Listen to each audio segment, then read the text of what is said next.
우리나라에 택배가 도입된 지 28년 만에 택배 노동자들의 첫 공식 휴일인 택배 없는 날이 지난주 금요일 예정대로 시행됐습니다. 하루를 더 쉴 수 있었다고 해서 지난 수십 년 동안 이어진 고된 노동의 상처가 단번에 가실 수는 없겠지만 택배 노동에 대한 대중의 인식 개선과 택배 노동자에게 휴식이 필요하다는 부분을 생각할 수 있는 시간이었습니다. 택배는 포장된 물품을 고객이 요구하는 장소까지 직접 운송해 줍니다. 고객 입장에서는 비용을 지불하고 서비스를 이용한다고 볼 수 있지만 물품을 보내고 받기까지의 과정이 생각처럼 단순하지만은 않습니다. 손이 많이 가는 작업입니다. 우리 주변에는 이런 업무를 현장에서 맡아 진행하면서 과로에 시달리는 택배 노동자들이 있습니다. 택배 노동자들의 일상을 보면 평소 끼니를 제대로 챙기지 못하며 일해야 하는 열악한 노동 현실을 마주하고 있습니다. 코로나19 사태 이후에는 배달 물량과 노동 시간이 훨씬 늘어나 극한의 노동에 몰리고 있다는 지적도 나옵니다. 저희 택배 노동자들이 가장 큰 문제는 장시간 노동을 하고 있다는 건데요. 그 장시간 노동의 절반 이상이 바로 분류 작업입니다. 이 분류 작업에 대한 그 어떤 노동 대가도 저희가 받고 있질 않습니다. 그렇기 때문에 사실상 공짜 노동을 하고 있는 것과 다름없는데 이 공짜 노동 시간이 저희의 하루 13시간에서 16시간 일하는 동안에 그 절반을 차지할 정도로 많다는 거죠.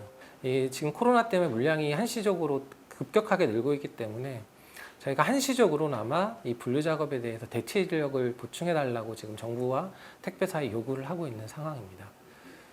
한국산업안전보건공단이 기본소득당 용해인 의원실에 제출한 택배업 산업재해 현황에 따르면 2012년부터 지난해까지 택배 노동자 산재 사고율은 연평균 21.4%로 꾸준히 증가한 것으로 집계됐습니다. 올해 6월까지 집계된 산재 사고 건수를 기준으로 2020년 한 해 산재 사고율을 추산하면 올해 택배 노동자 산재 사고 증가율은 지난해까지의 연평균 증가율과 비교해 2배를 넘는 43.3%로 전망됩니다.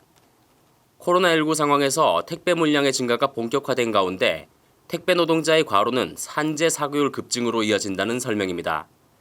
특히 여름철에 접어들면서 역대 최장기간의 장마에 이어 폭염이 고개를 들면서 택배 노동자들의 어깨를 무겁게 하고 있습니다. 이처럼 줄지 않는 업무 부담 속에서 택배 노동자가 과로로 사망했다는 뉴스는 이어지고 있습니다. 배달해야 할 물량이 늘어나고 분류 등에 더 많은 시간을 들이는 과정에서 안전 문제는 언제나 따라다닙니다.